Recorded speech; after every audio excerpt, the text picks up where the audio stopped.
Hello, everyone. Welcome to the Future Podcast. Today, with you is your host, Arun Alexander, and myself, Mahat Mangal. And today, we have two special guests here from Sri Lanka to talk more about the crisis that's there and give a more personal account. So, over to Aaron, he'll be introducing our special guest for the day. We have Uditha and Ruwishan with us. So to give a brief description on Uditha, a local political commentator. In our conversations earlier, he shared his interests, which revolve around local and international relations, culture, and arts. We also have Ruwishan with us, and he is a student who's completing his degree in international relations, and he has been a part of the protests in Sri Lanka since day one. So thank you both for joining us. Yeah, hi. Thank you for having us. Hi. Yeah, thank you for having us. I mean, it's actually really an honor for us to have you both here to give voice to what's happening there. So I feel like this issue needs more international attention. So really nice to have you both here. Ruwishan, we wish we could see your video, but because there's no Wi-Fi there due to the current situation, we are having technical difficulty. So his video will be on and off. But hope to see a little of, there he goes. Hi, Ruwishan. Hi, it's me. I'm Ruwishan. Hello. Perfect. So, Uditha, if you can start us off with a background. Okay, so basically, Sri Lanka is mired up in a huge political and economic crisis. I mean, it's an economic crisis that has actually dovetailed with a political crisis. So you can't really differentiate between the two.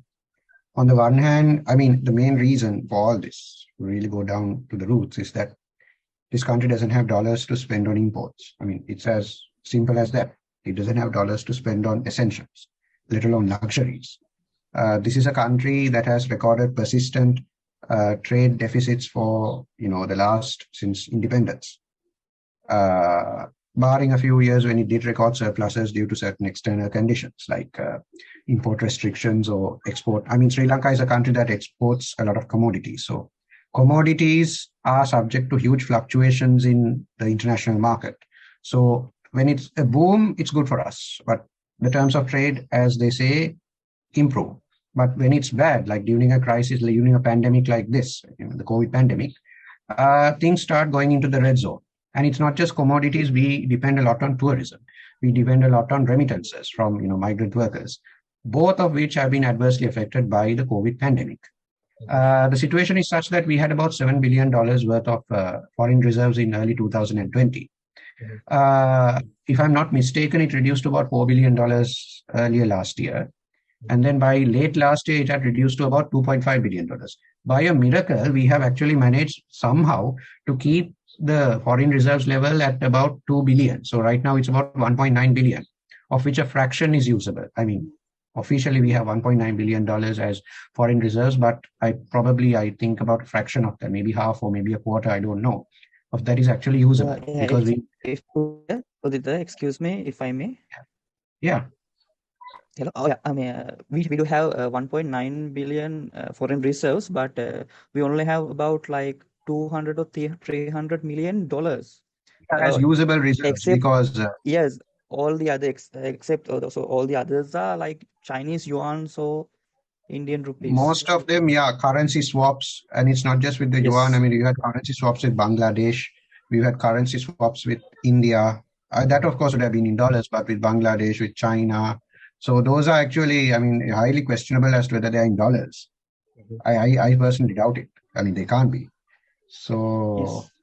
If you look at the situation in India in the 1990s, right before Manmohan Singh was appointed as finance minister, that country had imports for about 2-3 weeks. We have imports, they say, for about 1 month or so. So situation is not that different. So there is a larger picture. So what is the current situation right now? And can you tell us how it how it got triggered in the recent months? Here there was this protest at the president's house recently.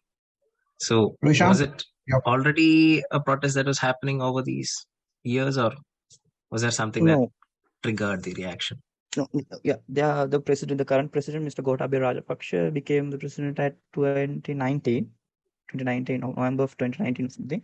So right after he became the president, the first job he did was cut huge tax margins. So we lost about 25% of our national income with it, and where we forcefully restricted the dollar rate at a 200 LKR, 200 rupees, and the real value. The actual value would have gone to up to like 350 rupees, but central bank and the government forcefully restricted it to 200. So the Price from the foreign, how would you say that? Yeah. The situation is very simple. To control the currency, you need to sell dollars. Since we don't have dollars, we can't control the currency anymore. So the previous central bank governor just let the currency go. And it has like, to top it all, we have a thriving undial market, what you call the illegal, the black market for everything, including for currencies. So whatever rate the market officially decides, the black market rate will always be higher. So if it's 350 now, it will be about 400 in the black market. So there's a sort of equivalence because authorities have never been able to basically regulate the black market because much of the economy takes place in that informal sector, including foreign exchange, including the currency. So that's a situation when it comes to the rupee. The fact that we couldn't control the rupee rate, that we let it go out of control, contributed massively to hiking cost of living, because this is a country that actually is dependent a lot on imports. And I don't mean luxury items. I mean, even for the most basic commodities like food, fuel, gas, we simply import. So we have to, there are two issues here. Right now, the government doesn't have the rupees to pay for the imports, and the central bank doesn't have the dollars to settle those imports. So it's a twin deficit. It's a twin crisis. That's basically what can best explain the situation we are going through when it comes to the shortages, the queues, the inflation, the hikes, and all that. So yeah, about the protest that happened at the president's place, what triggered that? Was there like we were talking earlier? Is this seems like a people's protest more than any party-led movement? What are your thoughts about that? What is the situation there among the political opposition? As the situation got worse and worse throughout, like starting from the January, we hit the crisis as the beginning in like January. So the the main opposition, led by Mr. Sajid Premadasa, did the protest in Colombo, in front of the presidential secretary office in Golface. Did a huge protest. And secondly, NPP, the Socialistic Party of Sri Lanka, led by Mr. Chandra Dissanayake, did a protest in Nugegoda, also a major city inside this Colombo district. Those were all political protest. Political party members came and protest, and they went to their homes. And there were minor protests by civilians. I mean, we were having power cuts like 5 to 6 hours per day. 5 to 6 hours per day, and then there were fuel queues, there were gas queues, and the fuel price was hiking. Like yesterday it was 180 rupees, now it was 250 rupees, and day after tomorrow it would be 300. So the price was hiking continuously. Yeah. Since when was this? Since when was this happening? This queuing up and all? March of 2020. Yeah. Okay. 2022. Yeah. 2022 March, since March of 2022.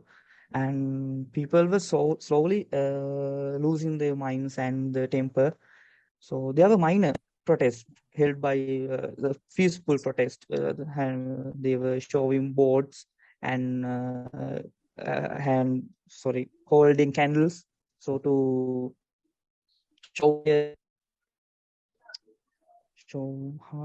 show their frustrations to the government. Okay. Yeah. And after in March, 29th or 30th of March, government announces that the power cut would be a daily power cut of 13 hours or 12 hours, 12 or 13 hours per day would occur. At 13 hours, the day has a 24 hours, and we would soon be having 13 hours of power cut, like 6 in the day, 6 in the night. So people got frustrated. The middle class, majority of middle class, actually, not the people in the villages, but the middle class got frustrated. So, and they started a protest in 30th of March near Vihar Mahadevi Park in the heart of Colombo. And 31st, they started a protest near the president's house. So that protest got agitated somehow. I don't know. People were angry. They were chanting. It got agitated, and the protest went to the president's house, in front of the president's house, and police blocked the protesters, and there started the aggressive protest. So that peaceful protest turned into somewhat of aggressive protest, but no harm were done to anyone, any police officer, any property, no harm were done. But out of nowhere, they started throwing tear gas and water to the protesters, those innocent protesters. I mean, they were asking for fuel, they were asking for gas, they were asking for daily essentials, but even the president wasn't there at the house. He was at a party or something, at a wedding at a 5-star hotel. I don't remember the exact situation, but they started throwing tear gas and water to the herd of protesters, and it got agitated. It's like a conspiracy did by government. I mean, a bus was lit by a government supporter. They with the full protection of police and forces, not by the protesters, support from the government. So that blame also fell within the protesters, and soon came into this chaos. After that, a huge protest around the island started. That was the beginning. I was there at Mirihana. We were very peaceful. Yeah, we were angry, but we were very peaceful. We never did police officer, or we never did harm to any property. It was them who started throwing tear gas and started hitting us. Yes, it was a tragedy. That's right. There has been similar examples here, even in India. I remember the Delhi police came under fire when the police, just to paint the protesters in a bad light so that they can legitimize the use of force. They tend to do this, I guess, especially in our region, South Asia. So is there, what is the way forward? Aaron. I would really like to understand more about the Rajapaksa family. It seems like quite a obvious a negative point to have power concentrated in one hand for such a long period of time. So, how would you say it, we got to this point? Why were they able to pull this off? They've been in power since 2005, right? They've been in power since independence also, right? Since the independence, they have been an influential family. Mr. Mahinda Rajapaksha's father, Mr. D.A. Rajapaksha, was a member of, I don't know what they call at that time. I don't remember it exactly. A member of parliament since 1931. Mm-hmm. So okay. So I mean, it was as a result to, I mean, English didn't want that, but they asked for a, he was there at from 1931, and since every government. He was a part of the every government since then, and after him, his second son, Mr. Mahinda Rajapaksa, came into politics like in 60s or 70s. Okay. And he was a member of parliament since then. Mhm. And then came his elder brother, Mr. Mahinda Rajapaksa's elder brother, Mr. Chamal Rajapaksa. And after Mr. Mahinda Rajapaksa became the president in 2005, he appointed his younger brother, Mr. Gotabaya Rajapaksa, as the defense secretary. And his youngest brother, there are 4 brothers. Thankfully, there are only 4 brothers. So his youngest brother as a state minister of some district, Gampa district, the second largest. Gampa has the second largest population in Sri Lanka. So he appointed him as a Gampa district state minister and started the family. I mean, there are a lot of family members in several areas. I mean, our airlines is headed by Rajapaksa, a family member. Our telecommunication company, our government official telecommunication company is headed by a Rajapaksa member. It's like, I don't know, it's like Game of Thrones or something. So I believe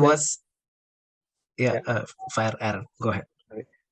So I don't think there's any problem in the idea of power being with the family, but it's just that they seem to have implemented or carried out their tasks.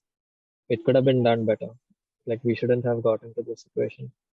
But again, I don't want to take the mic away from Uditha. I know that you have a lot to speak about this, so please, start anywhere. So basically, South Asia is no stranger to dynastic politics. I mean, we've had dynastic politics in Sri Lanka since, I don't know, God knows when. I mean, under colonial rule, under British rule, basically there were entire families who actually appropriated wealth, and they basically became political benefactors. They basically became political elites. So there have been political families in Sri Lanka before the Rajapaksas, and in South Asia. If you look at the Nehrus, the Gandhis, the Sheikh Hasinas. But what's interesting about the Rajapaksas is that, if you look at India, if you look at Bangladesh, if you look at dynastic politics in South Asia, including Sri Lanka before the Rajapaksas, somehow familial succession and nepotism has been systemic. It hasn't raged against the system. It hasn't been anti-systemic. But under the Rajapaksas, it has been so excessive, this concentration of power, this handing over an appointment of handing over perks to family members, appointment of brothers, sisters, cousins, half cousins, and so on and so forth. It has been so pervasive that it has been very anti-systemic. It has promoted not stability, but instability. They have used the state apparatus to basically, how shall I put it, to undermine the state apparatus itself. A very good example would be the use of police and military officials to not just harass protesters, but to infiltrate the protests and show that protesters are being violent. That has happened in the recent past with the Vidiana protests, and even, I think, protests elsewhere. They have actually infiltrated the protests. They have made military and police officials infiltrate the protests. So it's all working out in a way that, I mean, from a commonsensical perspective, basically political dynasties want to ensure continuity. And for that, they need to ensure statecraft. They need to ensure that they appoint the right people to the right places so that they can ensure continuity for themselves. These people, on the other hand, seem engaged in a suicidal course because from day one, they have been either appointing incompetence or replacing competence with incompetence. This actually goes against not just the wishes of the people, but also the very interests that this family is trying to protect. So that's what has actually caused all this instability. What's interesting is that their brand, the Rajapaksha's brand of dynastic politics, has been very much exceptional even from a South Asian perspective. That's something I figured out when I realized that Mr. Rajapaksa, the president, was taking a hell of a lot of time to respond to emergencies, a hell of a lot of time to respond to, the social media hate and, the hate on the roads aimed against him. Mhm. It's really fascinating. I mean, if you look at it from a South Asian perspective, even this whole model, Rajapakshist model of family politics, is actually more the exception than the rule. I mean, do you think it could be because of Sri Lanka's geography, size? Because it's smaller than the rest of the South Asian countries. Maybe Yes, it because is. it's a It's a smaller land- family, they could Mhm. exert better control in each sector. We were talking yesterday, me and Aaron, about how Rajapaksa was handling defense, finance, and himself being the prime minister, I think, during 2005 onwards for his term.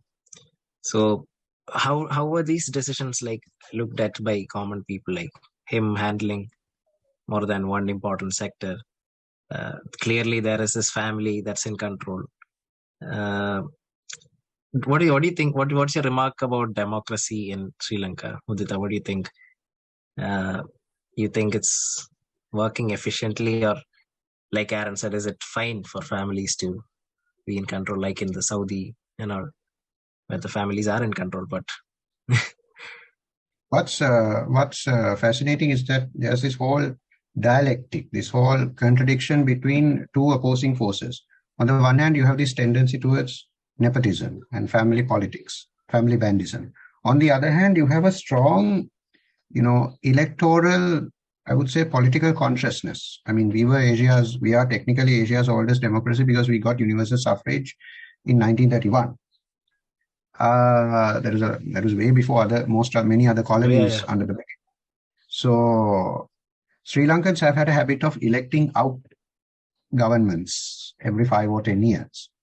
So that parliamentary democracy, that system of parliamentary democracy has very much worked for certain parties and against certain parties every 10 years. So they alternate between one and another.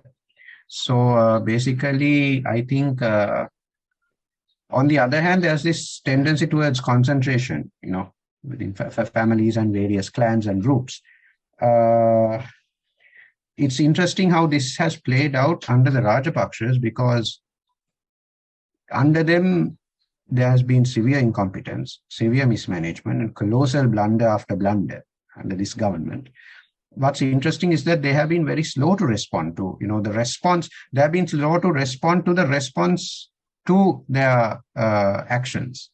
So what I can say in response to your question is that democracy works. Yes, in Sri Lanka, democracy works as far as elections and, parties coming to power and parties losing power go. But beyond that, what happens within a stipulated time frame? What happens within say 5 years? Does a government deliver on what its voters, what its supporters expected it to deliver on? I think we've had a massive democracy deficit there.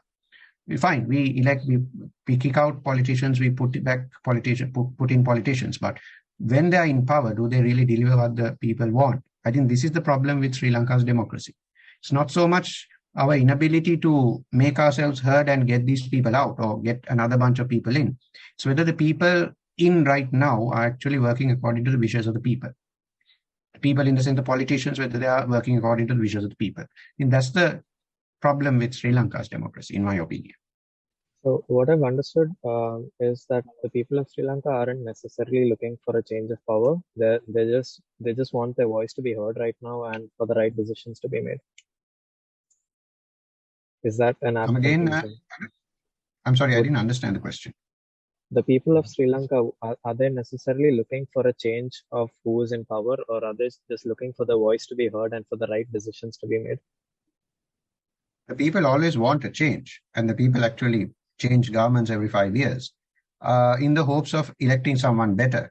But over the last, I would say 15, 20 years, mostly I would say because, the last 20 years of this country's politics have been dominated by, I wouldn't say the last 20 years, sorry, the last 10 years of this country's political history has been dominated by the Rajapakshas, whether they were in government or whether they were in the opposition. I think we've had a massive deterioration. Mm-hmm. And we've passed that phase where, we could bear it all up. We could endure, tolerate tolerated. People are no longer tolerating these guys. I mean, they are basically using hashtags like go home Gota and go home Rajapakshas and give back our stolen money.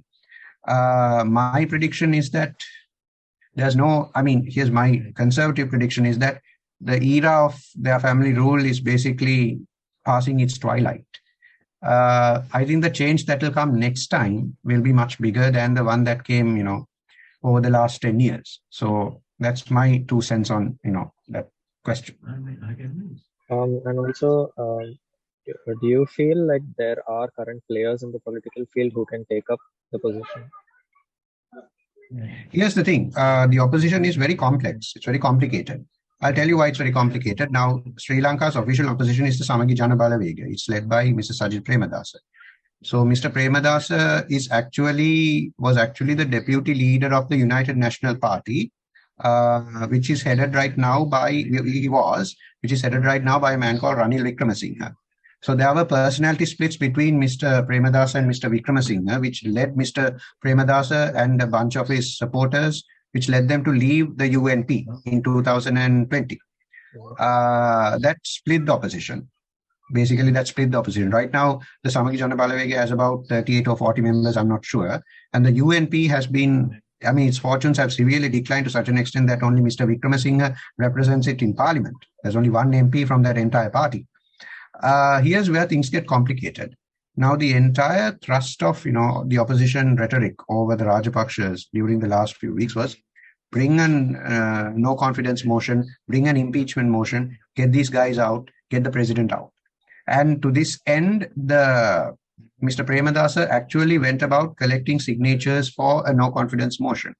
Suddenly, we basically suddenly lose track of this no confidence motion. Where is it? We keep asking questions. Where is it? And then all of a sudden, Mr. Wickremesinghe butts up in parliament the other day and says, I requested the Samagi Jana Balawega to not pass the no confidence motion because right now, no confidence motions will not get this country anywhere.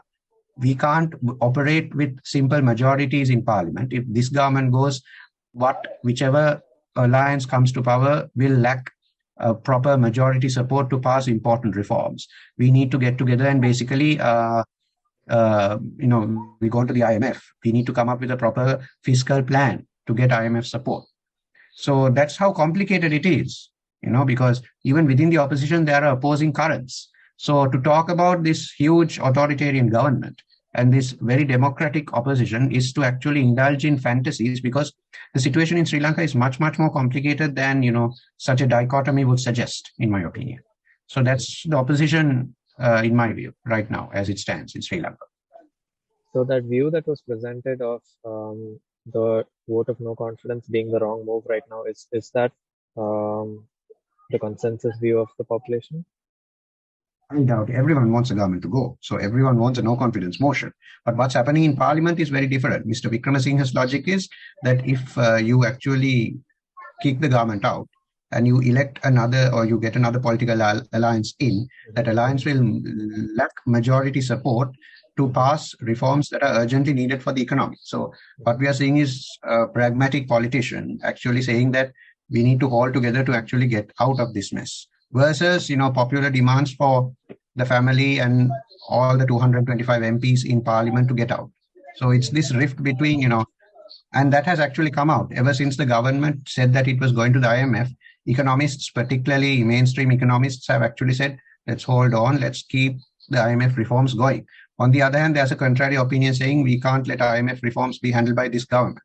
So it's all a big tug of war. And I think the next big development will be when the finance minister, who went to Washington last week for IMF talks, briefs the parliament on those talks on the 4th of May. That means next week. Sorry, the week after. If I'm not mistaken, will it be the week after the next? I think it'll be the week after the next. So until then, it'll be a bit of a stalemate. There's opposition within the government also. So right now we had an MP from the ruling party effectively saying the president, not the prime minister, sorry, not the president, the prime minister should resign, the cabinet should resign, and there should be an interim government with everyone on board. I think Ruwishan can comment on this much better than I. So Ruwishan, why don't you give it a go?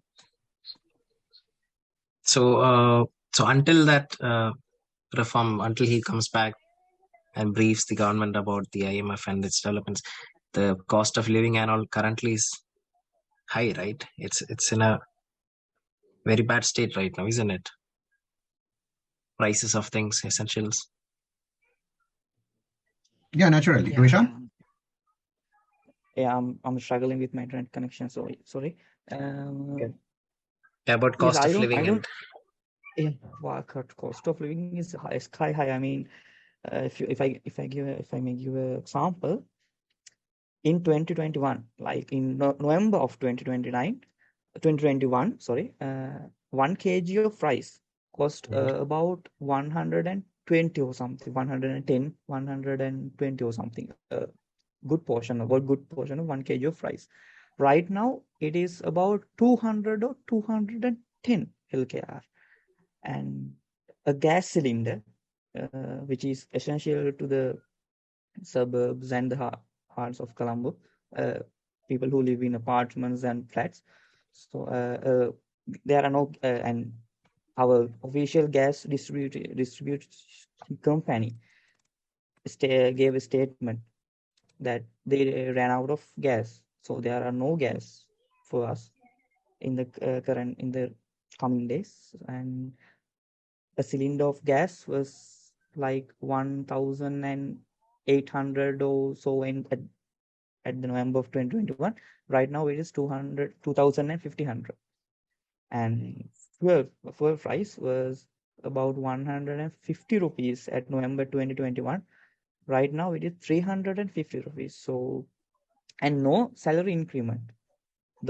Every citizen has the same income as the November 2021, but the cost is getting high and high.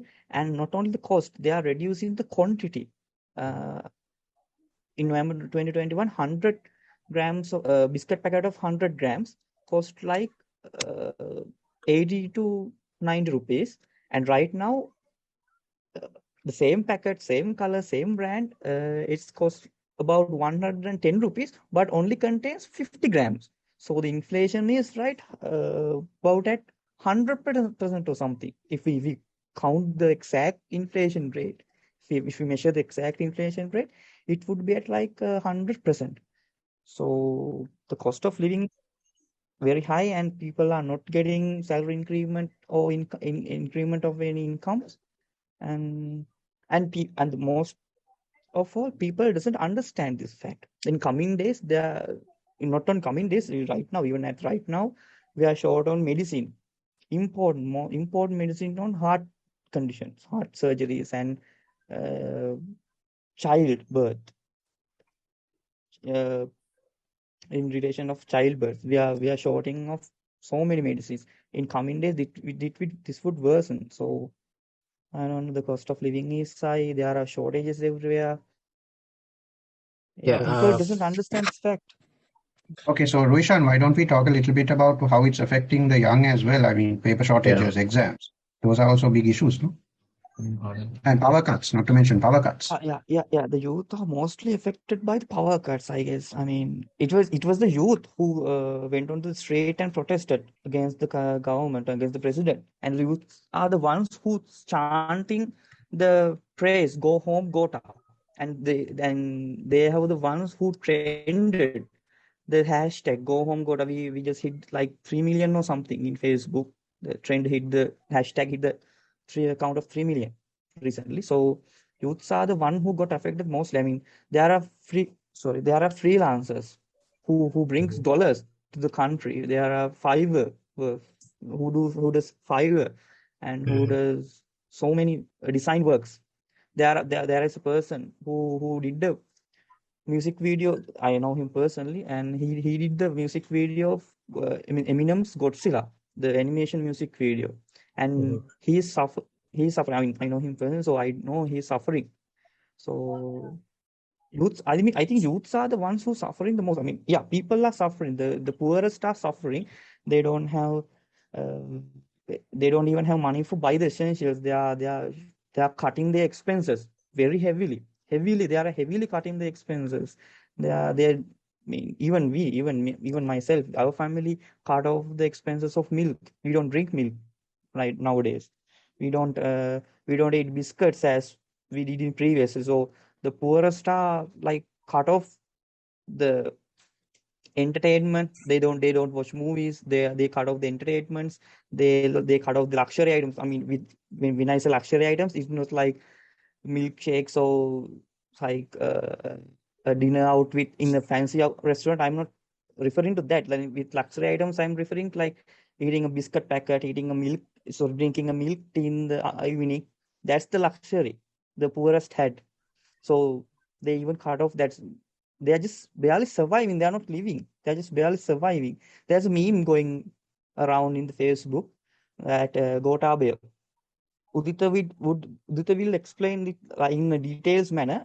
There's meme going on that Gotabaya made poor people into the poorest, and middle class into the poor, the high class into the middle class, and the rich into the high class, and the super rich into the ultra rich. So No. yeah, that's relatable. I mean, that's true. That meme is very true. I mean, Udita would explain it in detailed manner with the insights and Yeah. stats. So it all goes back to the fact that Mr. Gotabaya was elected on a sweeping mandate. I mean, almost every community went out, and even if the majority of those communities didn't vote for him, a vast section voted for him. But the thing is, from day one, Mr. Rajapaksa was very much supported by a corporate elite, by a corporate class. He gave them tax cuts. He gave them, huge benefits and concessions. The stock exchange went through the roof, basically, in the sense that, I would have mentioned this earlier, the government's policies were basically to keep the rupee at a stable, to control the rupee rate, the rupee to dollar rate, to keep taxes low, and to restrict imports. These benefited a certain clique, a certain corporate clique, and they benefited from him. They reaped the dividends. They got, we recorded, even as people were being pushed into poverty, newspapers were rife, full of, the self-congratulatory PR articles about how these companies were raking in record profits, at a time when everyone was suffering from, a pandemic. This was even before the shortages and all started piling up. This was way before that. We saw this coming from then onwards. We saw that there was this massive contradiction between, the rich becoming ultra rich and the middle class becoming poor, the upper classes becoming middle class, and so on and so forth. So it's this contradiction that actually exploded 2 months ago or 1.5 months ago. And it's exploded so brilliantly that the stockbrokers, stock exchange moguls, corporate giants, they are being demonized in roughly the same way that the Rajapakshas are by the common people. I mean, these memes of the Rajapakshas, these memes of the Rajapakshas also feature these corporate giants, these corporate bosses, because they are associated with the first family. They are associated with this political family. And for that reason, they are also being condemned. They are also being ridiculed. They are also being laughed at on social media and elsewhere. I would like to touch on the topic. We mentioned that there's a hashtag related to stolen money. So is there any substance to that? Here's the thing, we don't know. I mean, Ruwishan would agree with me when I say that we don't really know how much money they have in their offshore accounts. One member of the family, Nirupama Rajapaksa, who's actually Mahinda's, if I'm not mistaken, niece, who is married to a businessman who is said to have, the ICJ in the sense the Journalist Association, the Pandora Papers, basically, they unearthed various transactions that this lady's husband had engaged in for a period of, I think, 30 or 40 years. They basically came up with figures for that gentleman's businesses and all that. So those are credible sources. But as for the Rajapaksa's total wealth, we don't know. I mean, at the protests, they basically held up slogans saying $1 trillion or $100 trillion or $1 quadrillion or something of the sort. The thing is, we don't know. And the fact that the Rajapakshas are very quiet about it, I mean, they obviously won't go out public with it. They are not going to declare their assets in public, has actually fueled speculation. And now different people are coming up with different figures. And it's actually heated up the debates, and it certainly hasn't helped, resolve the issues that we are having right now. That much I can tell you. Okay. And thank you for that. Another question that I have, it's sort of an ideological discussion, but I think it's an important conversation to have. So we were talking about the opposition and like the whole stance that they're taking with the dismissing the no vote of confidence. But how would you say is the best way to evaluate competence?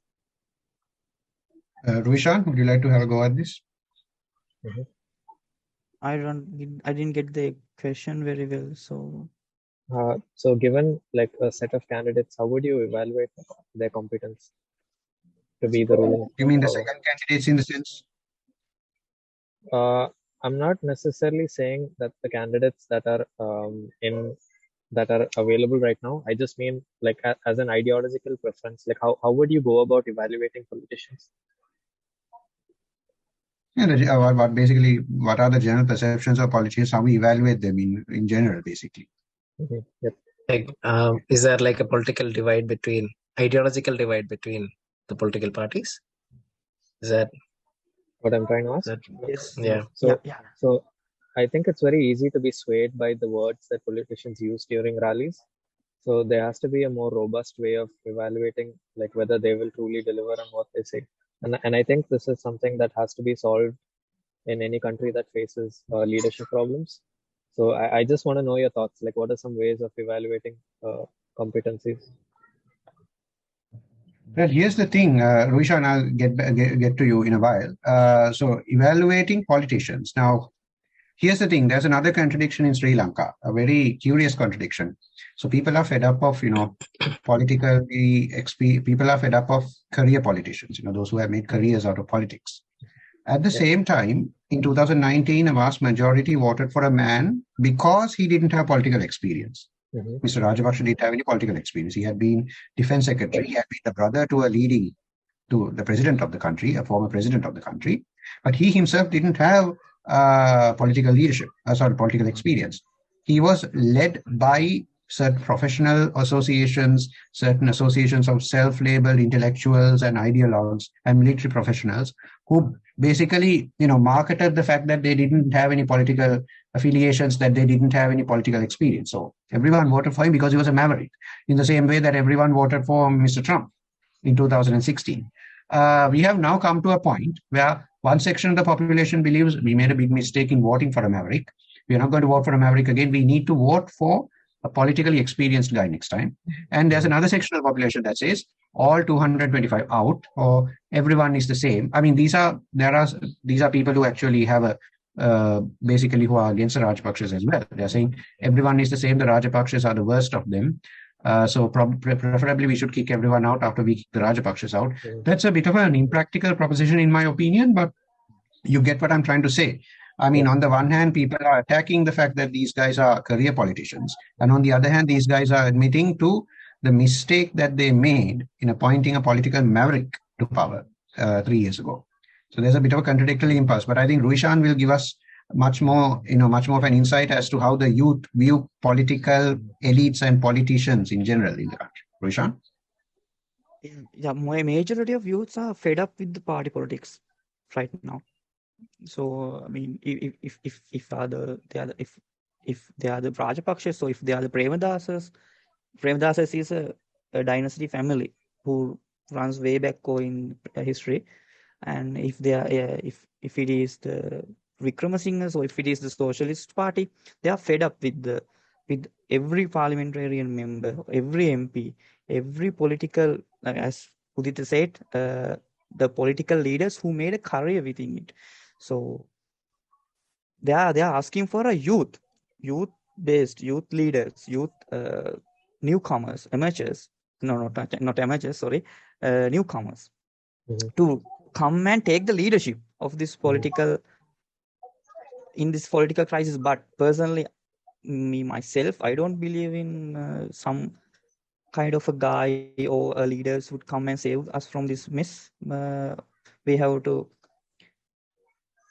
take use of the current political. I mean, if we can take use of the influence of Mr. Mahinda Rajapaksa. He was able to balance every citizen of Sri Lanka, even the people who doesn't like him, even the people who hates him. At some point he get the favor of all of every citizen of Sri Lanka. So he could have balanced this if this was happening way back in 2010. So is this youths are potentially? afraid. I'm sorry to cut you off. Is this potentially like the wrong brother is in power? Is that what you're trying to say? Yeah, if the Mahinda was in the power, if the Mahinda Rajapaksa was in the power, this would have been averted. Like Mr. Uditha said, people didn't have any problem with one family running the country, with one family like an octopus running every important sector in country. People didn't have any problem. People supported that fact. People were saying, yeah, it's easy for Mr. Rajapaksa to have a family member in every department. So a family is a united family is united. So it's very trustworthy. So he won't be betrayed. Like, it's good for the Mr. Rajapaksa. People were saying that people believed in the family being in control of one family, being one big family being in control. So yeah, I mean, yes. Yeah, I just have a question about how did the Rajapaksas like consolidate the power so much? What is giving them this immunity, or why is people so much in favor of the family? Is there any other angle to it, caste or something, some other angle? Yeah. Because the British entrusted, I believe that's how the history is, right? The British, when they left, Rajapaksa family came in, they were interested with some power there. I've heard of that story, if you can explain. Basically, the Rajapaksa families they came into power in 1931, the State Council. The State Council was basically constituted in 1931. Their influence, the Rajapaksha's influence, was not that significant until the I don't know. They were a powerful family in the south. Mr. D.A. Rajapaksha's father was appointed as what you call a Vidani. A Vidani Arachi is basically a local government of a village government official by the British. So they were part of the colonial political structure also, but they were not part of the elite. They were part of the second tier. So they were local elites too. There's this very succinct essay about political elites under the British written by, Sri Lankan historian Michael Roberts. So he makes a distinction between the national elite and the local elite. The Rajapaksas belong to the local elite because they were elites at a village level. So for someone like that, for a family like that to clinch power, I think it all started unraveling actually when Mahinda Rajapaksa became Prime Minister in the early 2000s. When he became president, I think that is when the Rajapaksas began accumulating a lot of power. So there have been Rajapaksas in politics since D.A. Rajapaksa in 1931. But to get to that level where an entire family took over the system, one of them had to become the president. And that one person was Mahinda Rajapaksa. And it so happened that he became president at a time when, the civil war in the country was, accelerating to such an extent that the only alternative that we had was to end it. And Mr. Rajapaksa provided, despite his intentions or whatever it is, he came to power as a, propagator of peace. He was all for peace talks with the terrorists and all that. But he basically mobilized, political parties, political alliances to end the war. And whether or not this image of him as having won the war, whether it's correct or not, I don't know. Let history be the judge of that. But he's widely considered to have given political leadership to, ending the war. For that, he has been both loved and hated. But it's that cult that was created during those crucial years from 2005 to 2009 when the war ended that essentially sealed their family in the history of this country. And it is that which has actually consolidated power for the Rajapaksas since 2005.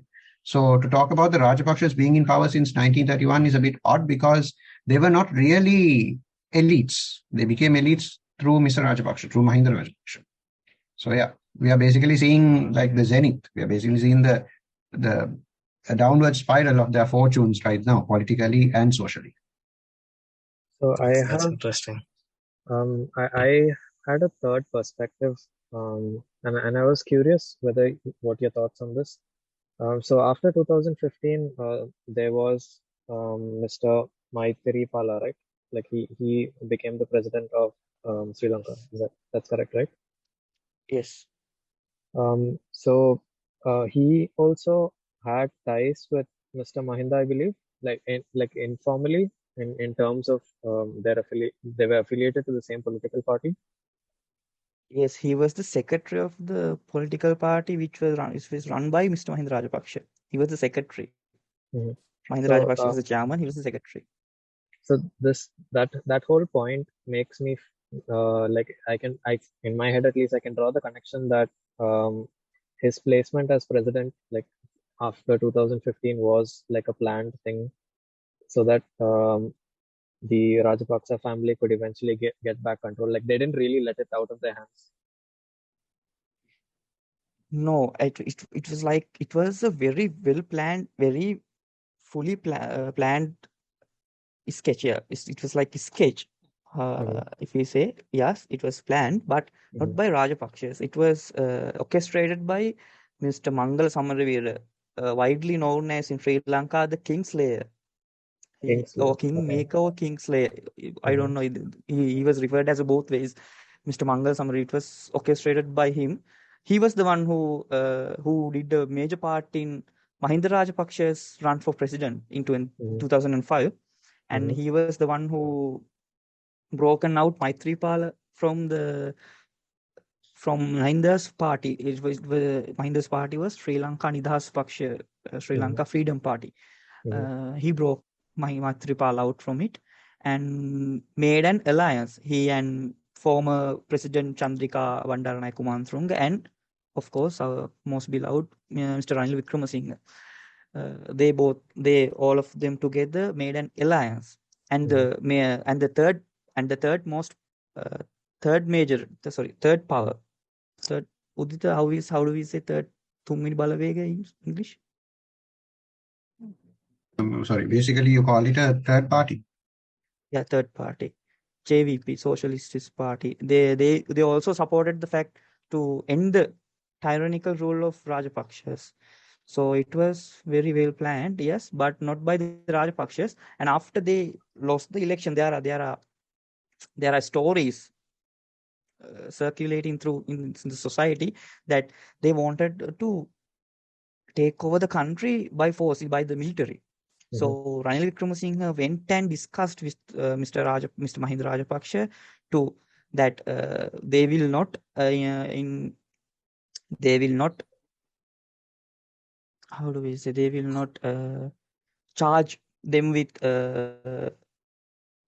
any bribery case or any financial cases or any murder cases, and they will be released by everything. They will be freed from everything. Just give us the power to the elected party, to the elected president, Mr. Maithripala Sirisena. That story is circulated and still circulating through the society. I don't know for the sure. It's a conspiracy. Yeah, it was orchestrated by the opposition, but even as the opposition party, even as the major opposition party in 2015 to 2019, the biggest political figure was Mahinda Rajapaksa, indefinitely. Definitely. It was him. He was the biggest political figure. He was the biggest political force. The alliance which Maithripala won was contains of UNP, a very multiple of parties, but it broke off after he won the election. But Mahinda's vote base, like 50 lakhs or something, 500,000 vote base. So it remains same. So he was the major force. He ran the country in shadows, like, how do we say? Yeah. It was not planned by him. Yeah. From the sidelines, basically, what he did was he managed to now that government, the the so-called Yapana government between 2015 and 19, it bungled on so many fronts. I mean, bungled particularly when it came to PR in the sense public relations. Mr. Rajapaksa, on the other hand, had a well-orchestrated public relations campaign, which actually managed to convince a lot of people that, they had voted for the wrong guys. So that actually helped them get back to power. So if this country had an opposition right now on par with, Mahinda Rajapaksa's opposition back then, by now this government would have gone in a long, long time ago. So yeah, they were all run by, basically that entire Mr. Rajapaksa's campaign was basically very much PR. It was very much led by PR. So I think here's a good term that a person used. So this is my final point on this. They are now comparing Gotabaya Rajapaksa to a paper tiger. That's who he is right now. He's a paper tiger. He's seen as a very incapable, incompetent man. And he's seen as a paper tiger, a man who showed that he read a lot, did a lot, and could do a lot. But a man who seemingly has not read a lot, seemingly has not done a lot, and seemingly cannot do a lot. Okay. So now, because we're coming to an end of our planned time, there's just three more things I want to run across with you. One is, do either of you have any safety concerns for your identity? Ruwishan? No, it's all right. It's all right. If I would have been in jail for what I posted about the protest. So yeah. What about you? It's okay. Me, well, I've been writing a lot critically of this government since like 2 years ago. The thing is, it's like this. I mean, it's like this whole idea about this being, authoritarian. I think the fact that the people's power has come out has actually challenged that well.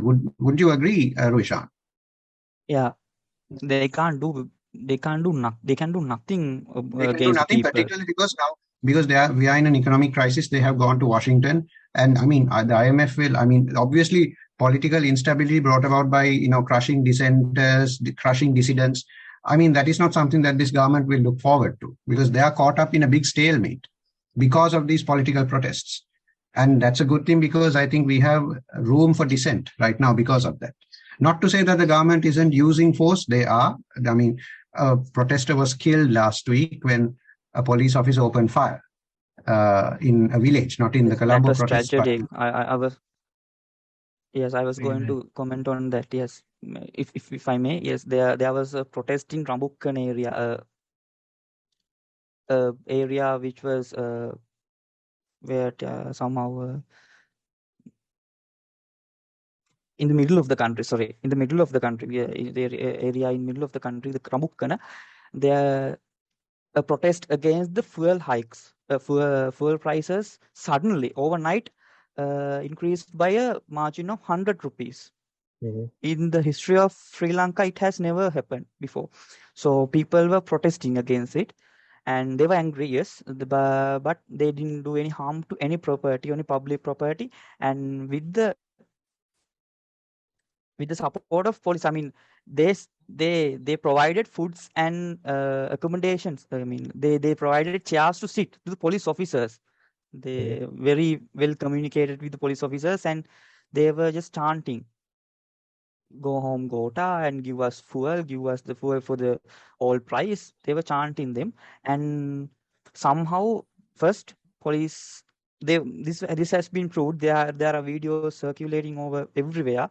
Police came with face closed, with face covered, lit up a three-wheeler.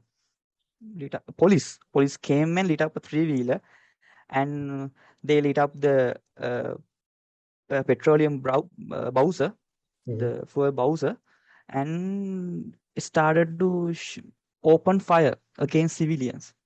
Civilians did nothing but ran in fear of getting shot, but police ran after them. Just they didn't open fire at a herd of people. They ran after them, followed them, and shot at them, and one was killed. Sorry, I heard there were 2 killed, and 5 people are in critical conditions in ICU.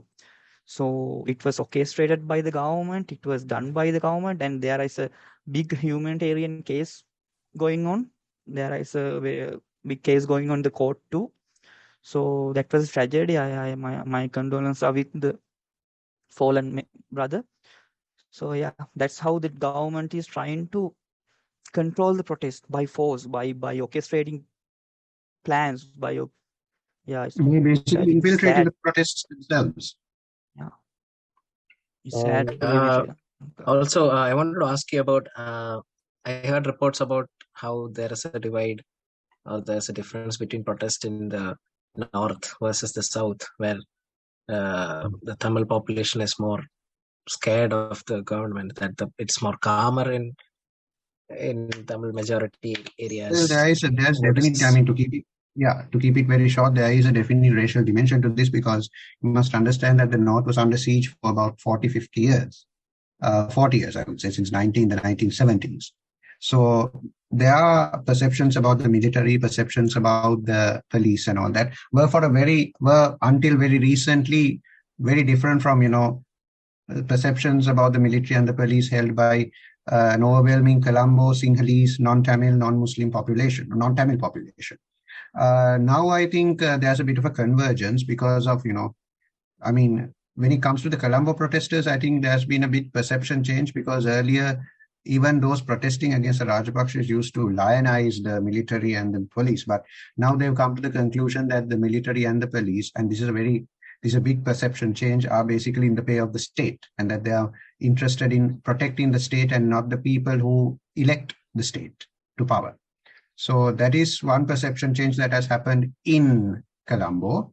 But there's this whole perception, not unjustified, in the north, that protesting northern protesters will probably be attacked much more than protesters in Colombo or in the south. So that difference is there. There are definite class distinctions, racial distinctions, identity distinctions in these protests. They are not led by one man. They are not led by one party. They're not led by one alliance. So there are obviously there are disjunctures as well as conjunctures. There are alliances and there are differences. So I think we need to appreciate that fact even as we appreciate the protests.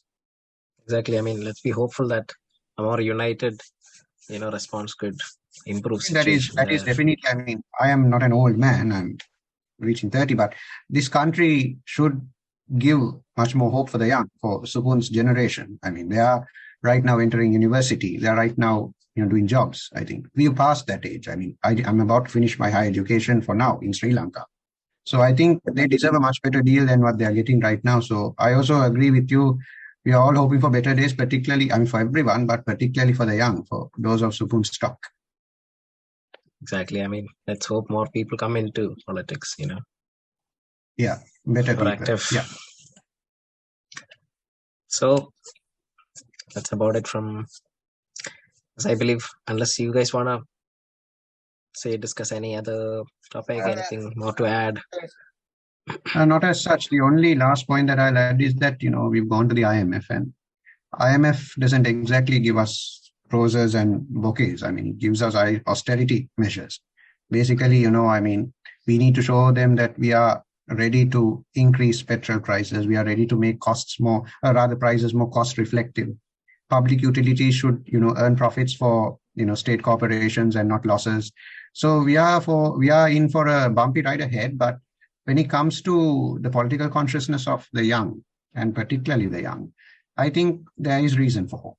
And I certainly do hope that, there will be reason for hope in the days ahead as well. Yes. I mean, Ruwishan, any thoughts to add? Yeah. I mean, looking way forward, is not if we go to the IMF, even the IMF disagree to support us, even they don't agree to support us, or India supports us or doesn't support us, no matter what, we don't have a comfortable path laid ahead of us. So we are about to enter a very thorn-filled path. So we are bracing ourselves as a the majority of people doesn't know or doesn't understand the fact that we are entering difficult times. We are entering into a much more worse time. So we are bracing ourselves, but there is hope. Actually, yes, there is a hope. That one day, maybe after 2 or 3 years, yeah, that's a hope we have. Even maybe after 2 or 3 years, this might resolve, and we would be having a good and normal life. In recent times, I don't think so. The coming 6 months, coming year would be disastrous. So let's hope for the best. Let's hope for the best. Yes.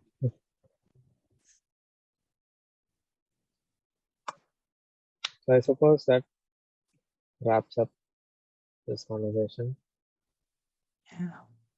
Thank you for joining us, Uditha. And No problem. For You're inviting us. Thank you for giving your attention to our country. Thank you for telling this situation, this crisis to the world. We thank warmly from the heart. Yes. Yeah, and agreed. we'll also look for additional ways we'll figure out additional ways of supporting. We'll reach out to you personally over chat, and we'll see if there's something else we can arrange. No problem. You're most welcome. Thank you very much. Thank you.